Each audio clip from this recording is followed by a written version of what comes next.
Hello दोस्तों, कैसे हैं आप सब। आइए दोस्तों, हम लोग पढ़ रहे हैं क्लास 10th की मैथ और उसमें से प्रश्नावली चल रही है 6.2।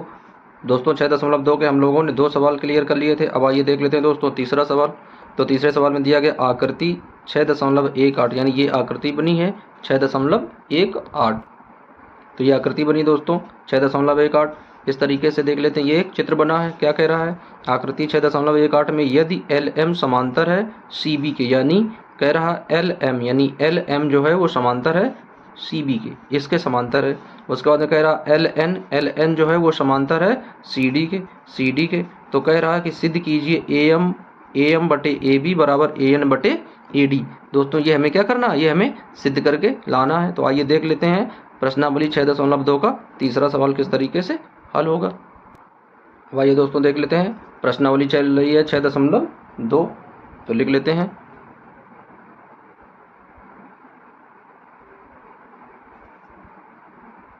एक्सरसाइज 6.2 और इसका क्वेश्चन जो है, क्वेश्चन नंबर चल रहा है दोस्तों तीसरा, यानी तीसरा सवाल हम लोग देख रहे हैं, तीसरा सवाल हम लोग हल कर रहे हैं। तो आइए सबसे पहले क्या करते हैं, सबसे पहले चित्र बना लेते हैं दोस्तों। ये किस तरीके से, जब चित्र बनाएंगे उसके बाद में सवाल को समझेंगे। तो इस तरीके से दोस्तों एक चित्र बना है।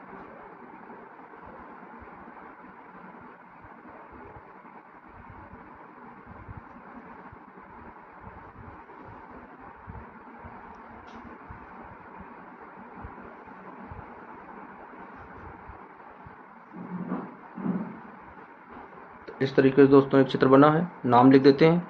ये वाला पॉइंट ए दिया गया है, ये वाला पॉइंट बी दिया गया है, ये सी दिया गया है और ये डी दिया गया है दोस्तों।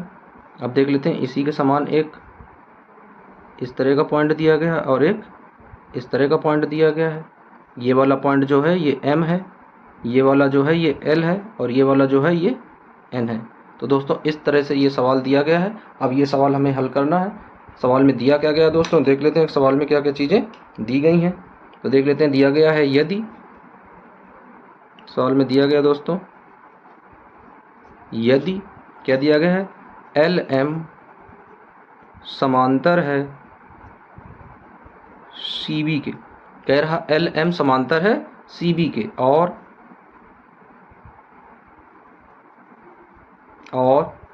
एल एन समांतर है सी डी के।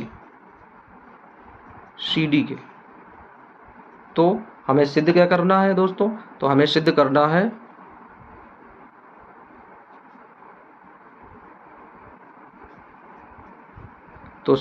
है ए एम बटे में ए बी बराबर ए एन बटे में ए डी। दोस्तों ये हमें सिद्ध करके लाना है। तो आइए देख लेते हैं इसका हल, किस तरीके से सवाल को हम लोग लगाएंगे। तो आइए देख लेते हैं। तो सबसे पहले क्या लिखेंगे दोस्तों, त्रिभुज ए बी सी में देख लेते हैं त्रिभुज क्या है, ए बी सी, यानी ये वाला त्रिभुज देख लेते हैं, ऊपर वाला इस वाले पॉइंट को। तो लिख लेते हैं त्रिभुज ए बी सी में। त्रिभुज है कौन दोस्तों, ए बी सी, यानी ये वाला त्रिभुज है। इस तरीके से यहाँ से चलेंगे ए बी सी और फिर से यहाँ पर आ जाएंगे ए, तो ये वाला त्रिभुज है। तो आइए देख लेते हैं इसमें। तो सबसे पहले क्या करेंगे, ये वाली भुजा, ठीक है ना, ए एम बटे बी एम, ये वाली रखेंगे। तो क्या आ जाएगा, त्रिभुज ए बी सी में क्या रखेंगे दोस्तों, आ जाएगा यहाँ पर ए एम बटे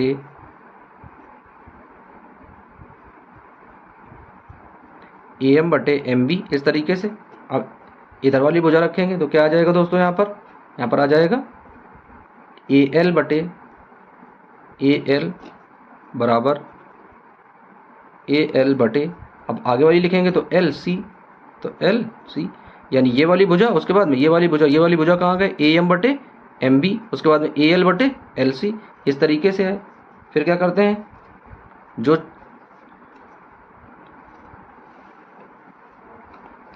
चीज़ दी जाती है क्या करते हैं, उसे पलट देते हैं, यानी उसका व्युत्क्रम कर लेते हैं। तो क्वेश्चन को लिख लेंगे, व्युत्क्रम करने पर क्या लिखेंगे, व्युत्क्रम करने पर।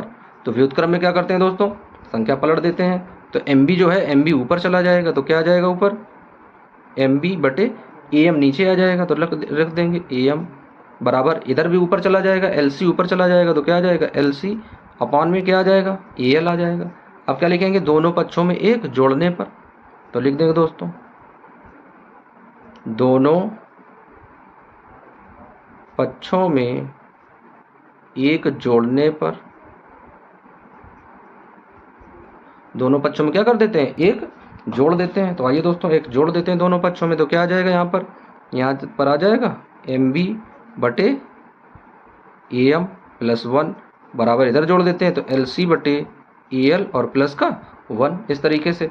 अब आइए देख लेते हैं दोस्तों, हर बराबर करते हैं तो AM का यहाँ पर गुणा हो जाएगा, तो ऊपर क्या आ जाएगा दोस्तों, ऊपर आ जाएगा MB बटे AM। अब यहाँ पर जब हर बराबर करेंगे तो प्लस AM यहाँ पर आ जाएगा, तो इस तरीके से ये हो जाएगा बराबर। इसी तरीके से यहाँ करेंगे तो क्या आ जाएगा LC प्लस AL और बटे में क्या आ जाएगा, बटे में आ जाएगा AL आ जाएगा, इस तरीके से। अब आइए देख लेते हैं ये जो MB प्लस AM है, ये है क्या, इनकी दूरी देख लेते हैं दोस्तों, तो यहाँ पर रख लेते हैं इस तरीके से। तो चित्र में देख लेते हैं, एक बार चित्र में आ जाएंगे, देख लेते हैं दोस्तों चित्र में क्या दिया गया है, MB प्लस AM, यानी ये दोनों का योग कितना है, AB के बराबर है। यानी MB देख लेते हैं यहाँ से M और B ये वाली दूरी, उसके बाद में AM यानी ये वाली दूरी। अब इन दोनों दूरियों की यदि जोड़ देंगे तो ओवरऑल कहाँ पहुँच जाएंगे, AB के बराबर पहुँच जाएंगे। तो इन दोनों का योग क्या हो जाएगा, AB हो जाएगा। तो आइए देख लेते हैं, रख लेते हैं यहाँ पर, तो क्या आ जाएगा यहाँ पर आ जाएगा MB प्लस AM बराबर AB के, इस तरीके से। इसी तरीके से दूसरी वाली दूरी देख लेते हैं, दिया गया है LC यानी LC और उसके बाद में AL यानी LC और AL, इन दोनों को जोड़ देंगे तो क्या आ जाएगा, AC के बराबर में आ जाएगा। तो यहाँ तक की दूरी क्या हो जाएगी दोस्तों, AC हो जाएगी। तो क्या लिख लेंगे, AC। तो यहाँ पर लिख देते हैं, क्या आ जाएगा दोस्तों, यहाँ पर आ जाएगा LC प्लस AL बराबर AC, इस तरीके से आ जाएगा। अब इनका मान रख देते हैं, ये जो ऊपर इक्वेशन दिया गया इसमें मान रख देते हैं। तो MB प्लस AM किसके बराबर है, AB के बराबर है। तो ऊपर क्या आ जाएगा दोस्तों, AB आ जाएगा।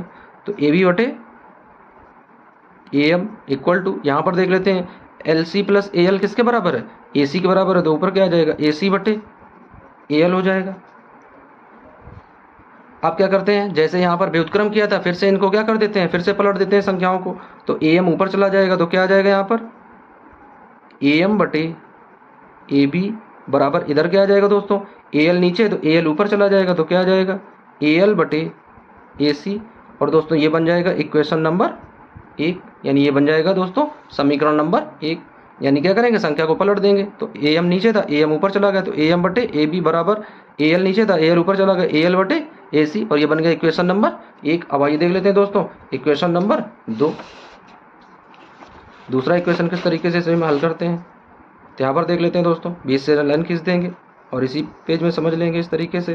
तो अब देख लेते हैं दूसरा त्रिभुज, देख लेते हैं दूसरा त्रिभुज कौन सा लेंगे। दूसरा त्रिभुज लेंगे, लिखेंगे यहाँ पर त्रिभुज ACD में। अब आइए देख लेते हैं चित्र में, तब समझेंगे दोस्तों हम लोग। ये दिया गया दोस्तों ACD, यानी अब इस बार ऊपर लिए थे, अब इस बार क्या लेंगे, नीचे लेंगे, यानी ACD में, त्रिभुज ACD में। हम नीचे वाला प्रयोग कर लेते हैं। तो आइए देख लेते हैं किस तरीके से ये हल होगा। लिख लेते हैं यहाँ पर दोस्तों, तो यहाँ पर क्या आ जाएगा, AN देख लेते हैं। तो क्या आ जाएगा, त्रिभुज में दिया गया AN बटे ND, तो क्या लिखेंगे AN बटे ND इक्वल टू, देख लेते हैं त्रिभुज दिया गया है AN बटे ND, यानी ये वाली भुजा। अब उसके बाद में ये वाली भुजा ले लेते हैं AL बटे LC, ये वाली लिख लेते हैं। तो क्या आ जाएंगे, यहाँ पर रखेंगे AL बटे LC। अब क्या करेंगे, पलट देंगे संख्या के, यानी इनका व्युत्क्रम करेंगे। तो क्या लिखेंगे, व्युत्क्रम करने पर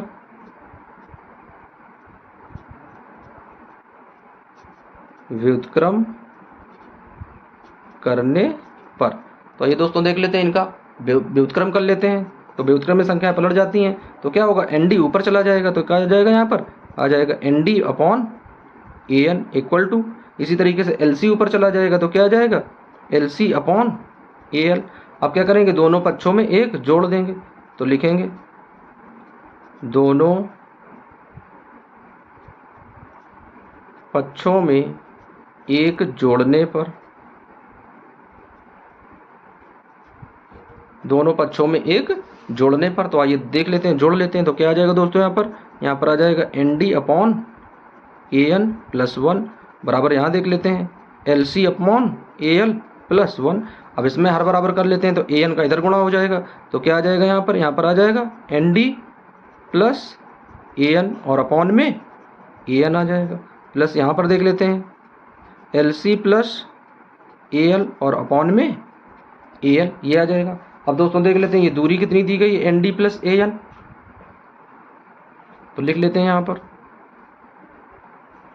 क्या लिखेंगे दोस्तों, ND प्लस AN लिखेंगे, ND प्लस AN बराबर। अब देख लेते हैं चित्र में दोस्तों कि ND प्लस AN क्या दिया गया है। तो चित्र देख लेते हैं, यहाँ पर दिया गया ND प्लस AN, देख लेते हैं ये ND प्लस AN। तो ND प्लस AN काहे के बराबर में है, ये बराबर है AD के बराबर में। तो इसको बराबर में क्या रख सकते हैं, AD रख सकते हैं। तो ये देख लेते हैं यहाँ पर, तो इसके बराबर में क्या रखेंगे, आ जाएगा AD। अब इसी तरीके से दूसरे वाला लिख लेते हैं। तो वो क्या दिया गया है, यानी दिया गया है LC प्लस दूसरा क्या दिया गया AL, वो देख लेते हैं बराबर क्या है, LC प्लस AL। ये देख लेते हैं LC प्लस AL किसके बराबर है, AC के बराबर है। तो ये किसके बराबर हो जाएगा, AC के बराबर हो जाएगा। तो यहाँ पर क्या रख देते हैं दोस्तों, AC रख देते हैं। तो इसके बराबर हम क्या रखेंगे, AC, इस तरीके से। अब आइए इनका मान रख लेते हैं। तो यहाँ पर देख लेते हैं क्या लिखा, ND प्लस AN बराबर क्या है, AD है। तो ऊपर क्या आ जाएगा दोस्तों, AD आ जाएगा। तो AD बटे AN बराबर, इधर देख लेते हैं LC प्लस AL का मान क्या है, AC है। तो ऊपर क्या आ जाएगा, AC बटे AL हो जाएगा दोस्तों। अब क्या करते हैं, जैसे संख्या उस बार पलटे थे फिर से क्या करेंगे, संख्या को पलट देंगे। तो क्या आ जाएगा दोस्तों, संख्या को पलटने पर AN ऊपर चला जाएगा, AN ऊपर चला जाएगा और AD नीचे आ जाएगा बराबर, ये AL ऊपर चला जाएगा और AC नीचे आ जाएगा। अब इसे मान लेंगे समीकरण दूसरा। अब देख लेते हैं दोस्तों समीकरण 1 व 2 से देख लेते हैं, दोनों समीकरण लिखे हैं। देखो दोस्तों ये समीकरण लिखा है AM बटे AB, AL बटे AC। तो देख लेते हैं ये वाला लिखेंगे समीकरण 1 व 2 से, समीकरण 1 व 2 से। तो दोस्तों देख लेते हैं दोनों समीकरणों के जो RHS हैं वो बराबर है, यानी दिया गया AL बटे AC, इधर भी दिया गया AL बटे AC। जब दो समीकरणों के RHS बराबर होते हैं तो उनके LHS को हम लोग क्या करते हैं, बराबर कर लेते हैं। तो अगर इनके RHS बराबर हैं तो LHS भी क्या होंगे, बराबर होंगे। तो ये किसके बराबर हो जाएगा, AM बटे AB बराबर, इधर वाले क्या हो जाएगा, AN बटे AD। तो दोस्तों इस तरीके से जब दो समीकरणों के यदि LHS बराबर हो तो उनके RHS को क्या कर लेते हैं, बराबर कर लेते हैं, और यदि RHS बराबर हो तो उनके LHS को क्या करते हैं, बराबर कर लेते हैं। तो दोस्तों इस तरीके से ये सवाल का आंसर आ गया। अब आइए देख लेते हैं दोस्तों अगला सवाल। अब आइए दोस्तों देख लेते हैं, तीसरा सवाल हम लोग लगा चुके हैं। देख लेते हैं चौथा सवाल। तो दिया गया चौथे सवाल में आकृति 6.19 में DE समांतर है AC के और DF समांतर है AE के। तो सिद्ध कीजिए कि BF upon FE equal to BE upon EC। ये देख लेते हैं दोस्तों, ये सवाल चित्र दिया गया है, कह रहा DE यानी D से E जो है ये समांतर है AC के, और उसके बाद में कह रहा है DF यानी DF जो है वो समांतर है किसके, AE के, यानी AE के, ये दोनों एक दूसरे के समांतर हैं। तो आइए देख लेते हैं ये सवाल किस तरीके से दोस्तों हल होगा। तो आइए दोस्तों देख लेते हैं सवाल नंबर चौथा। प्रश्नावली चल रही 6.2 और उसका चौथा सवाल, 3 सवाल दोस्तों हम लोग देख चुके हैं, चौथा सवाल देख लेते हैं। तो चौथे सवाल में सबसे पहले चित्र एक दिया गया, तो आइए चित्र बना लेते हैं, उसके बाद में समझेंगे, क्योंकि त्रिभुज के सवाल जब भी लगाएंगे तो चित्र हमारे सामने होना चाहिए दोस्तों, नहीं तो सवाल समझ में नहीं आएंगे। तो देख लेते हैं चित्र किस तरीके से बना है। तो इस तरीके से एक रफ चित्र बना लेते हैं, बाकी आप लोग इनमें पटरी से सीधी रेखा खींचने का प्रयत्न करना।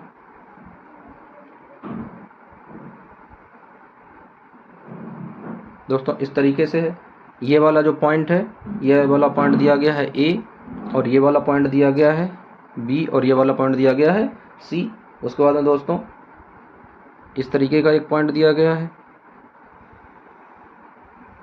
ये वाला E दिया गया है, उसके बाद में इस तरह का एक पॉइंट दिया गया है, ये वाला पॉइंट डी है, और उसके बाद में इस तरीके का एक पॉइंट फिर से दिया गया है ऐसे, और ये वाला पॉइंट जो है ये एफ है।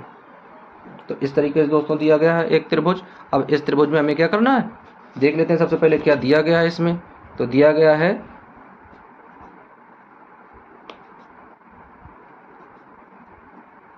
देख लेते हैं क्या दिया गया है। दिया गया डी ई समांतर है ए सी के, तो लिखेंगे डी ई समांतर है ए सी के, यानी ये जो डी ई है ये समांतर है ए सी के। अब उसके बाद में कह रहा है कि डी एफ समांतर है, डी एफ समांतर है ए ई के, ए ई के। तो हमें सिद्ध क्या करना है दोस्तों, देख लेते हैं। हमें सिद्ध क्या करना है, हमें सिद्ध करना है B F upon F E. दोस्तों सिद्ध करना है हम लोगों को B F upon F E upon में B E upon E C. दोस्तों ये हम लोगों को सिद्ध करके लाना है। तो आइए अब देख लेते हैं क्या दिया गया है। तो सबसे पहले लिख लेते हैं त्रिभुज ए बी सी में, लिख लेते हैं त्रिभुज ए बी सी में। तो त्रिभुज क्या दिया गया दोस्तों, ए बी सी। तो अब दोनों त्रिभुज दिए गए, इसमें लिख लेते हैं। तो क्या दिया गया है इसमें, बी ई अपॉन ए सी, यानी बी ई और अपॉन में ए सी, ये वाला लिख लेते हैं। तो देख लेते हैं, यानी बी से ई तक और ई से सी तक। तो क्या आ जाएगा यहाँ पर आ जाएगा दोस्तों बी ई अपॉन में ई सी बराबर, ये किसके बराबर में आ जाएगा, ये बराबर आ जाएगा बी से डी और अपॉन में डी ए। तो बी डी आ जाएगा, क्या आ जाएगा यहाँ पर बी डी और अपॉन में डी ए, ये हो जाएगा। अब इसे मान लेते हैं, ये है हमारा समीकरण एक मान लेते हैं। अब उसके बाद में दिया गया है डी एफ, क्या दिया गया दूसरे में, दिया गया है दोस्तों डी एफ समांतर है ए ई के। तो जब डी एफ समांतर है ए ई के, तो देख लेते हैं दूसरा वाला इक्वेशन क्या बनेगा। अब दूसरा वाला त्रिभुज बन जाएगा दोस्तों त्रिभुज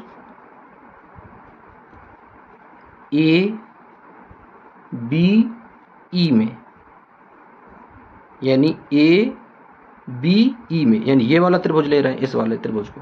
तो देख लेते हैं इसमें क्या आ जाएगा। अब इसमें आ जाएगा दोस्तों B F upon F E, यानी B F upon F E, ये वाला आ जाएगा। तो यहाँ पर क्या लिखेंगे दोस्तों, B F upon F E equal to, अब इधर वाला रखेंगे दूसरे साइड वाला, तो दोस्तों क्या आ जाएगा B D upon D A, क्या आ जाएगा दोस्तों डी ए, और ये बन जाएगा इक्वेशन नंबर दूसरा। तो दोस्तों इस तरीके से हम लोग देख लेते हैं कि जो दो इक्वेशन बने हैं, इस तरीके से लिख लेते हैं समीकरण 1 व 2 से। तो अब देख लेते हैं दोस्तों ये वाला क्या आ गया, यानी त्रिभुज ए बी ई में, यानी ये देख लेते हैं फॉर्मूला दिया गया ए, इधर देख लेते हैं ए बी ई में, यानी ये वाला ले रहे हैं। तो इसमें क्या लिखेंगे बी से एफ वाला, तो यहाँ पर आ जाएगा दोस्तों इस तरीके से जब रखेंगे B F upon F E, इसी तरीके से B D upon D A. अब इसका मान रख लेते हैं दोस्तों, जो दोनों समीकरण दिए गए समीकरण 1 व 2, तो लिख लेते हैं समीकरण 1 व 2 से, समीकरण 1 व 2 से। अब देख लेते हैं समीकरण में क्या दिया गया, दोनों के RHS बराबर है, यानी B D upon D A, B D upon D A. जब दोनों के RHS बराबर है तो दोनों के क्या कर लेते हैं LHS को बराबर कर लेते हैं, क्योंकि हम जानते हैं कि यदि किसी के RHS बराबर है तो उनके LHS भी बराबर हो जाएंगे। तो देख लेते हैं, रख लेते हैं। तो यहाँ पर क्या दिया गया दोस्तों बी ई, तो लिख लेते हैं यहाँ पर B E upon E C बराबर, इधर क्या आ जाएगा दोस्तों B F upon F E, और यही हम लोगों को सिद्ध करना था। तो इस तरीके से दोस्तों आंसर आ जाएगा। यहाँ पर देख लेते हैं दोस्तों, यहाँ पर तो आइए दोस्तों देख लेते हैं, यही हम लोगों को सिद्ध करना था। क्या करना था, सिद्ध करने पर लाना था। ये देखो लिखा दोस्तों, लिखना था B F upon F E, उसके बाद में बी ई अपॉन ई सी। तो देख लेते हैं हम लोग क्या ले आए हैं सिद्ध करके। ये आ गया है, यानी B E upon E C बराबर B F upon F E. अब इसे सीधा कर देते हैं, तो ये वाला पहले लिख लेते हैं। तो क्या आ जाएगा दोस्तों, यहाँ पर आ जाएगा B F upon F E equal to, ये वाला बाद में आ जाएगा, यानी बी ई अपॉन ई सी। और दोस्तों यही चीज़ हम लोगों को क्या करना था, सिद्ध करके लाना था। तो इस तरीके से सवाल का आंसर आ गया। बच्चों इस तरीके से हमने ये सवाल हल कर लिया। अब आइए देख लेते हैं इसका अगला सवाल। हेलो दोस्तों, कैसे हैं आप सब। आइए दोस्तों, हम लोग पढ़ रहे हैं क्लास 10th की मैथ, और उसमें से प्रश्नावली चल रही 6.2। उसके दोस्तों हम लोगों ने 4 सवाल हल कर लिए थे। अब आइए देख लेते हैं दोस्तों 5वां सवाल। तो दिया गया है आकृति 6.20, यानी ये वाली आकृति दी गई है 6.20 में यदि डी ई, यानी देख लेते हैं डी से ई, यानी ये वाली जो भुजा है डी ई समांतर है ओ क्यू के, यानी डी ई जो है वो समांतर है ओ क्यू के, ये वाली भुजा इसके समांतर है। और डी एफ, यानी डी एफ जो है वो भुजा ओ आर के समांतर है। तो हमें दिखाना है कि ई एफ, यानी ई से एफ, ये वाली भुजा समांतर हो जाएगी क्यू आर के, इस वाली भुजा के समांतर होगी या नहीं होगी। तो आइए दोस्तों हल कर लेते हैं ये सवाल। तो आइए दोस्तों देख लेते हैं सवाल नंबर 5वां दिया गया है ये। तो आइए देख लेते हैं दोस्तों सवाल नंबर 5वां दिया गया है। आकृति में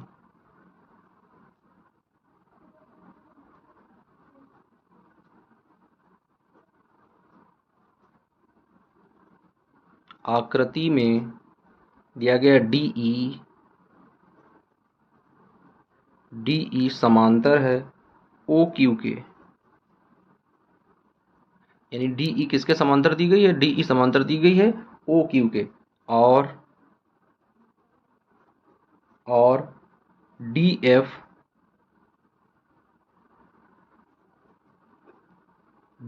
समांतर दी गई है ओ आर के, डी एफ समांतर दी गई है ओ आर के, समांतर है ओ आर के। तो हमें सिद्ध करना है कि ई एफ समांतर है क्यू आर के। तो ये दोस्तों हम लोगों को सिद्ध करके लाना है। तो आइए देख लेते हैं, सबसे पहले चित्र बना लेते हैं। जो चित्र दिया गया है सबसे इम्पोर्टेंट वही चीज़ है। तो देख लेते हैं दोस्तों किस तरीके से इसका चित्र बनेगा। तो इस तरीके से इसका चित्र बना लेते हैं, ड्रा करते हैं।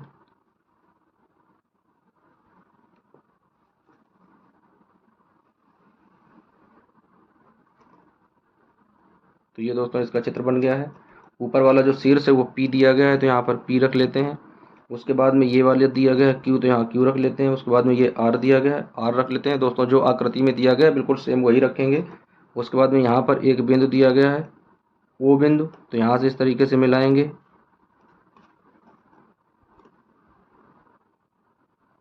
और इसे ऊपर से मिला देंगे पी से इस तरीके से। और ये बिंदु दोस्तों दिया गया, इसे ओ मान लेते हैं, ये ओ बिंदु दिया गया है।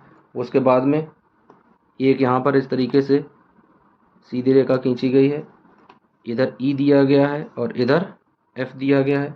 उसके बाद में एक इधर पॉइंट दिया गया है और एक इधर पॉइंट दिया गया दोस्तों। ये वाला जो बिंदु है इसे डी दिया गया है, इसे डी मान लेते हैं इस तरीके का। तो दोस्तों इस तरीके का एक चित्र बना है। अब आइए देख लेते हैं इसमें। तो लिखेंगे सबसे पहले कि त्रिभुज, अब ये देख लेते हैं दोस्तों पी क्यू ओ में, देख लेते हैं दोस्तों त्रिभुज कौन सा है, पी क्यू ओ, यानी इस साइड वाला पूरा त्रिभुज लिया गया है। तो लिखेंगे त्रिभुज पी क्यू ओ में। तो आइए देख लेते हैं दोस्तों पी की ओ में क्या दिया गया है। तो सबसे पहले दिया गया डी ई बराबर ओ क्यू के, यानी डी ई बराबर ओ क्यू के। तो लिख लेते हैं यदि दिया गया है डी ई समांतर है ओ क्यू के, तो अब इसमें क्या करेंगे, प्रमेय लगाएंगे। और कौन से प्रमेय लगाएंगे, मूलभूत समानुपात वाली, यानी जिसमें समानुपात क्या होता था, यानी P E upon E Q के। तो लिख देंगे यहाँ पर। तो क्या लिखेंगे दोस्तों, लिखेंगे मूलभूत, चूंकि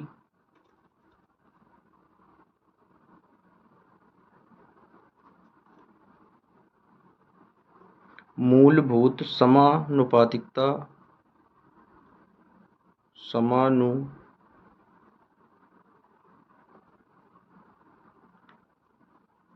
समानुपातिकता प्रमेय से, जो सबसे पहले प्रमेय पढ़े थे प्रमेय से। तो आइए दोस्तों देख लेते हैं इसमें कौन सी प्रमेय प्रयोग होगी। चित्र में देख लेते हैं, इस तरीके से सामने रख लेते हैं। तो ये दिया गया दोस्तों, देख लेते हैं P E upon E Q. तो यहाँ पर लिख लेते हैं पी ई अपॉन, उसके बाद में ई क्यू, यानी ई क्यू बराबर में ये दिया गया। अब दोस्तों इस साइड से लिख लेते हैं, तो क्या दिया गया पी डी। तो क्या लिखेंगे यहाँ से पी डी अपान में डी ओ। तो क्या लिखेंगे यहाँ पर आ जाएगा डी ओ। और इस तरीके से इसे मान लेंगे कि ये बन गया हमारा समीकरण नंबर 1। अब आइए देख लेते हैं दूसरे त्रिभुज में।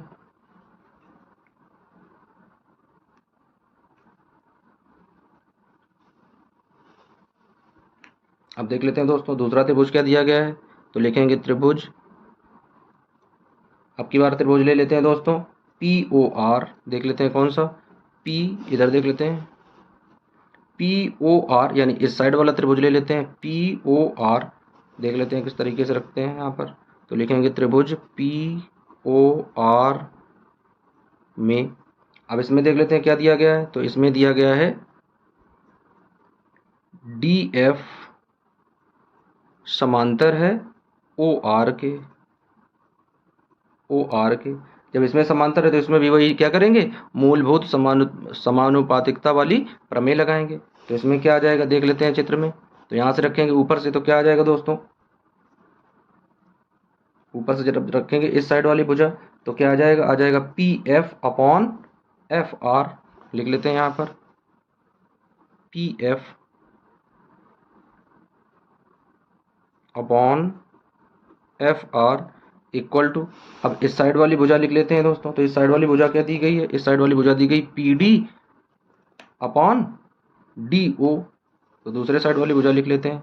तो यहाँ पर आ जाएगी P D upon D O, इस तरीके से। अब इसे मान लेते हैं यह है समीकरण दूसरा। तो दोस्तों इस तरीके से हमें दोनों समीकरण प्राप्त हो गए। अब देख लेते हैं दोस्तों क्या दिया गया है, समीकरण 1 दिया गया और समीकरण 2 दिया गया है। अब लिख लेते हैं समीकरण 1 व 2 से। तो लिखेंगे समीकरण 1 व 2 से। तो देख लेते हैं दोस्तों, अब दोनों समीकरण के जो आर एच एस हैं वो बराबर हैं। देख लेते हैं यहाँ पर भी P D upon D O है, यहाँ पर भी दिया गया P D upon D O. तो जब किन्हीं दो समीकरणों के यदि आर एच एस बराबर होते हैं तो उनके एल एच एस क्या कर लेते हैं, बराबर कर लेते हैं। तो यदि आर एच एस बराबर है तो एल एच एस भी उनके हम लोग क्या करेंगे, बराबर कर लेंगे। तो आइए दोस्तों देख लेते हैं किस तरीके से इनके एल एच एस बराबर होंगे। तो क्या आ जाएगा, पहले वाले में आ जाएगा P E upon E Q equal to, दूसरे वाले में क्या आ जाएगा दोस्तों, आ जाएगा P F upon F R. तो इस तरीके से ही आ जाएगा। अब आइए देख लेते हैं, नई लाइन में लिख लेते हैं इनको। तो नई लाइन में क्या लिखेंगे दोस्तों, P E upon E Q equal to, उसके बाद में क्या था, उसके बाद में था P D upon D O. उसके बाद में दूसरा क्या था, उसके बाद में दूसरा था पी एफ अपॉन में एफ आर या पी ई अपॉन में ई क्यू बराबर पी एफ अपॉन में एफ आर। यानी दोनों त्रिभुजों में क्या किया, जो दोनों बराबर थे सामने दोनों बराबर रख लिए, यानी एल एच एस अलग करके आर एच एस बराबर में रख लिया। अब देख लेते हैं यहाँ पर क्या बचा दोस्तों। तो यहाँ पर लिखेंगे अब त्रिभुज पी क्यू आर में अब दोस्तों देख लेते हैं जो त्रिभुज दिया गया पी क्यू आर।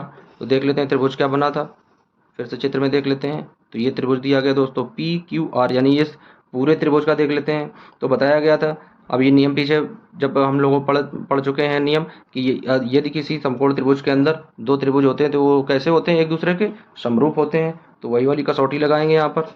तो आइए देख लेते हैं दोस्तों। तो यहाँ पर लिखेंगे त्रिभुज पी क्यू आर में लिखेंगे ई और एफ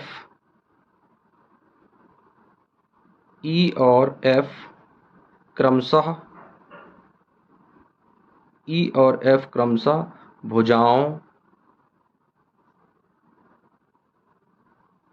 भुजाओं पी क्यू व पी आर पर स्थित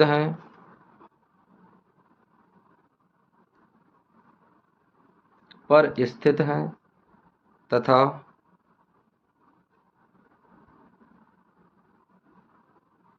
P E upon E Q बराबर P F upon F R. अब यहाँ पर लिखेंगे अर्थात ई व एफ भुजाओं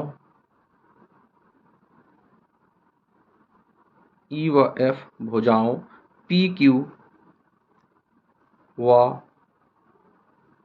पी क्यू और पी आर को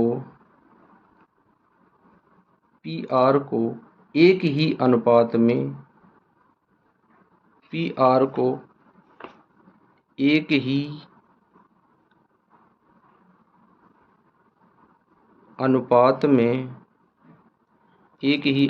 में विभाजित करते हैं।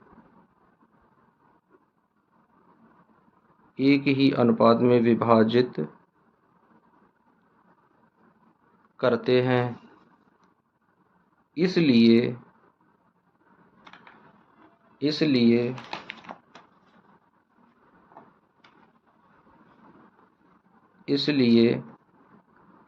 ई एफ समांतर हैं क्यू आर के। तो दोस्तों इस तरीके से ये निष्कर्ष निकल कर आ गया। तो अब इसे क्या कर देते हैं दोस्तों, इसे हाईलाइट कर देते हैं जो आंसर निकल कर आया है कि किस तरीके से ये एक दूसरे के समांतर हैं।